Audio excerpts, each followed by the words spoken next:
Audio Jungle.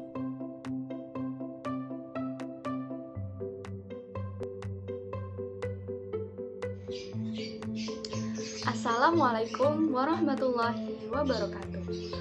Perkenalkan, nama saya Nuni Isfa Nisaul Husna, NIM D97219096 dari kelas PGMIB semester 4 UIN Sunan Ampel, Surabaya.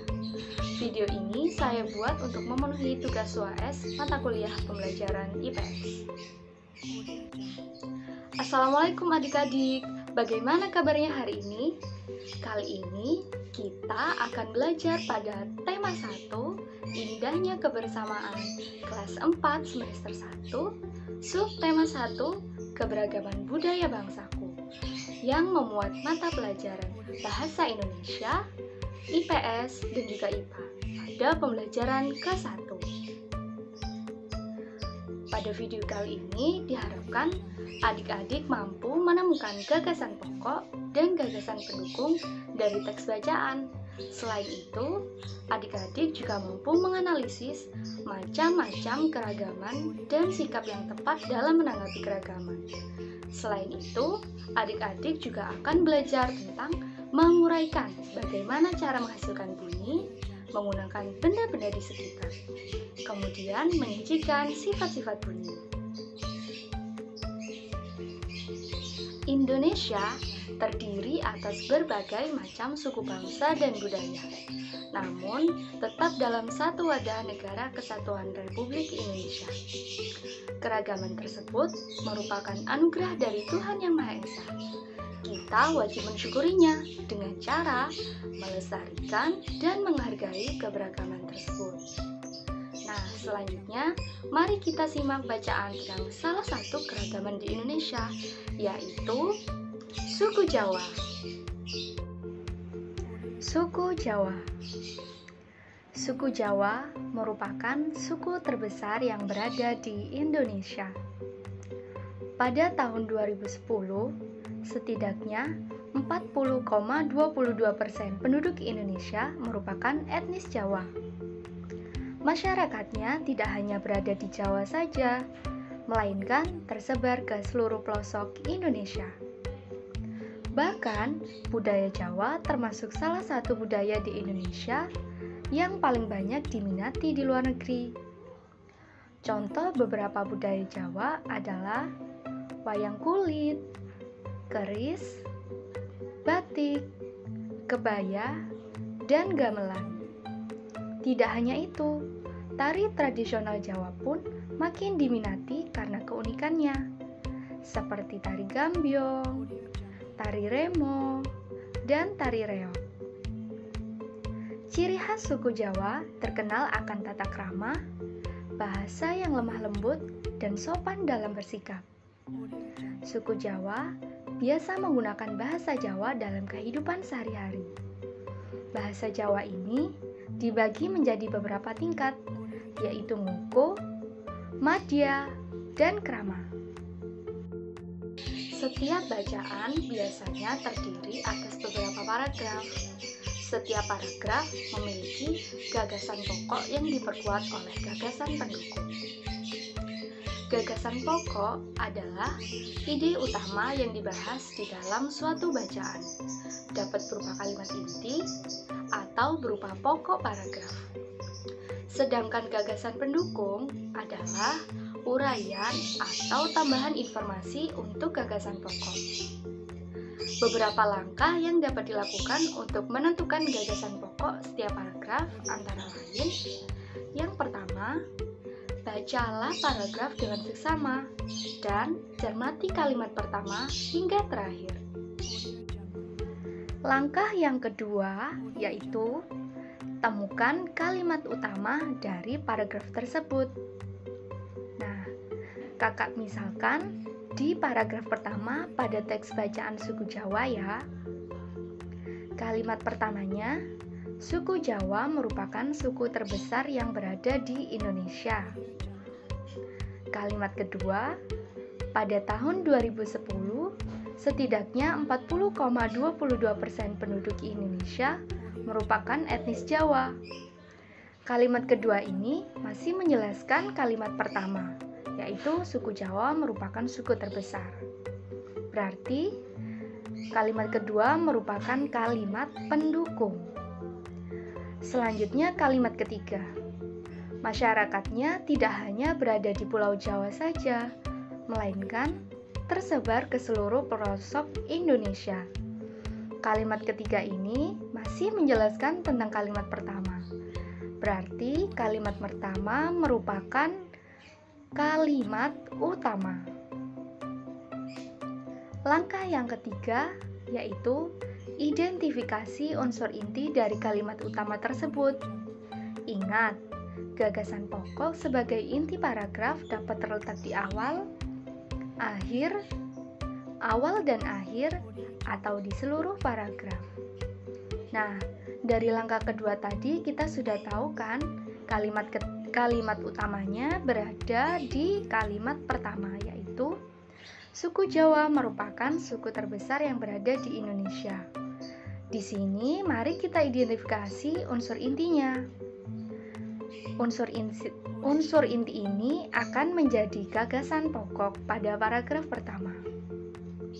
Unsur inti dari kalimat suku Jawa merupakan suku terbesar yang berada di Indonesia adalah suku Jawa merupakan suku terbesar di Indonesia. Nah, kalimat ini yang dinamakan dengan gagasan pokok.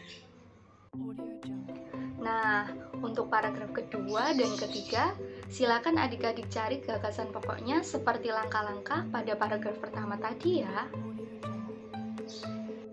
Sekarang, mari kita belajar tentang keragaman suku beserta khas budayanya pada pulau-pulau yang ada di Indonesia. Yang pertama, Pulau Kalimantan. Suku Dayak merupakan satu di antara suku yang berasal dari Pulau Kalimantan. Rumah adat suku Dayak dikenal dengan nama rumah betang. Bentuk rumah betang yang berbentuk panggung berfungsi untuk menghindari rumah dari banjir. Karena banyak rumah betang suku Dayak yang dibangun di pinggir sungai. Contoh tarian khas suku Dayak Kalimantan adalah tari betandik. Selain itu, ada juga lagu khas daerah Kalimantan yang berasal dari Kalimantan Barat. Judulnya adalah Cik Cik Periok. Pulau yang kedua yaitu Pulau Jawa. Suku Sunda merupakan salah satu suku dari Pulau Jawa. Suku ini memiliki beberapa rumah adat. Salah satunya dikenal dengan nama Julang Ngapak.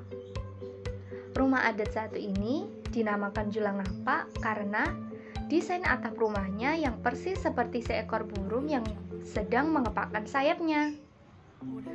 Contoh tari tradisional khas suku Sunda yang cukup populer yakni tari Jaipong. Dan lagu khas suku Sunda adalah lagu Tokecang. Pulau yang ketiga yaitu Pulau Sulawesi. Suku Bugis merupakan satu di antara suku yang berasal dari Pulau Sulawesi.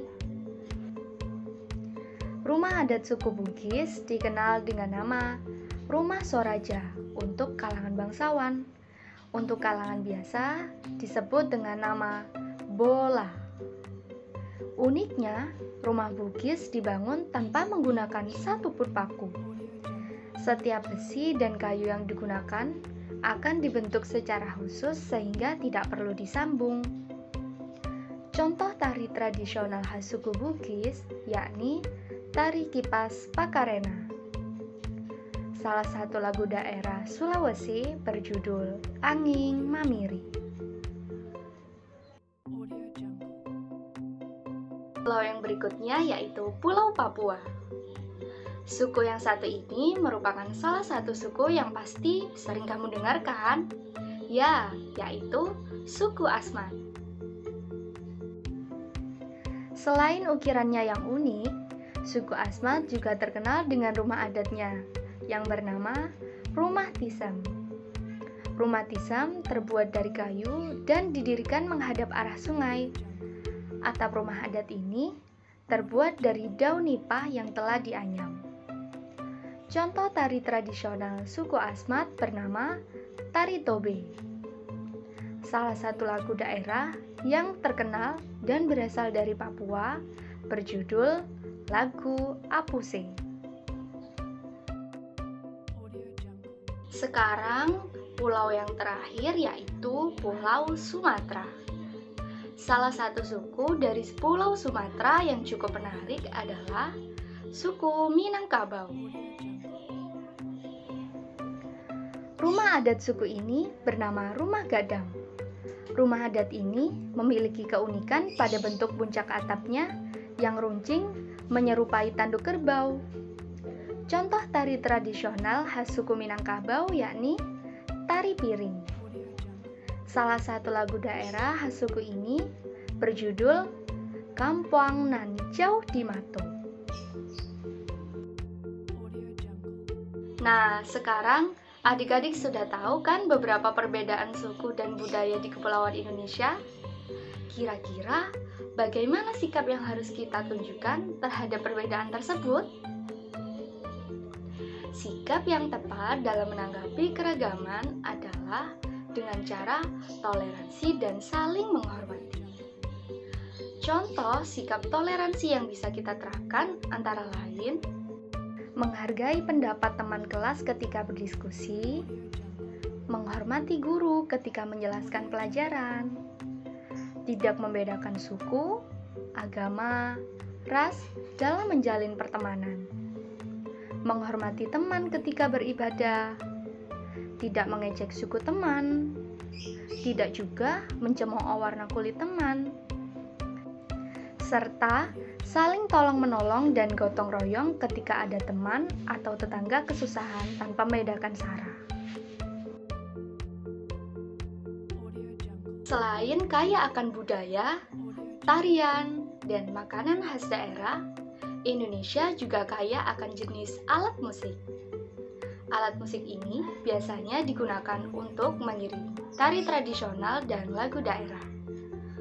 Untuk menghasilkan bunyi yang indah, alat musik yang dimiliki oleh berbagai suku di Indonesia dimainkan dengan cara yang berbeda-beda. Misalnya, kecapi yang berasal dari Jawa Barat. Ada yang tahu bagaimana cara menghasilkan bunyinya? Ya, betul, dengan cara dipetik. Yang satu ini namanya angklung, berasal dari Jawa Barat. Ada yang tahu bagaimana cara memainkannya? Ya, dengan cara digoyangkan. Selanjutnya, alat musik saluang yang berasal dari Sumatera Barat. Dimainkan dengan cara ditiup. Dan yang terakhir, ada dua alat musik nih. Ada kendang dari Jawa Barat dan tifa dari Papua. Cara menghasilkan bunyinya dengan cara dipukul. Sekarang, mari kita coba menghasilkan bunyi melalui benda di sekitar kita, seperti botol, sendok, ember, peluit, kantong plastik, dan kedua tutup panci. Kemudian, adik-adik catat bagaimana cara menghasilkan bunyi dari benda-benda tersebut. Nah, di sini kakak punya beberapa gambar benda. Kalian coba tebak ya, bagaimana cara menghasilkan bunyi dari benda-benda. Yang pertama, gambar peluit. Bagaimana cara menghasilkan bunyinya? Ya, betul sekali, dengan cara ditiup. Kalau gambar kedua ini adalah sendok dan botol kaca. Kira-kira bagaimana cara menghasilkan bunyi dari kedua benda ini? Ya, dengan cara dipukul. Segala macam bentuk bunyi berasal dari benda yang bergetar. Getaran dari suatu benda akan mengakibatkan udara di sekitarnya bergetar. Getaran tersebut menimbulkan gelombang bunyi di udara.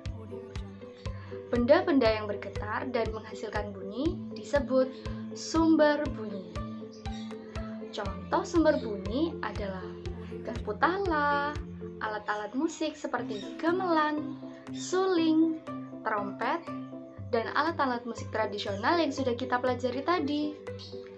Sifat-sifat bunyi ada 3. Ada yang tahu apa saja? Yang pertama, termasuk gelombang longitudinal. Gelombang longitudinal adalah gelombang yang arah rambatannya sejajar dengan arah getarannya.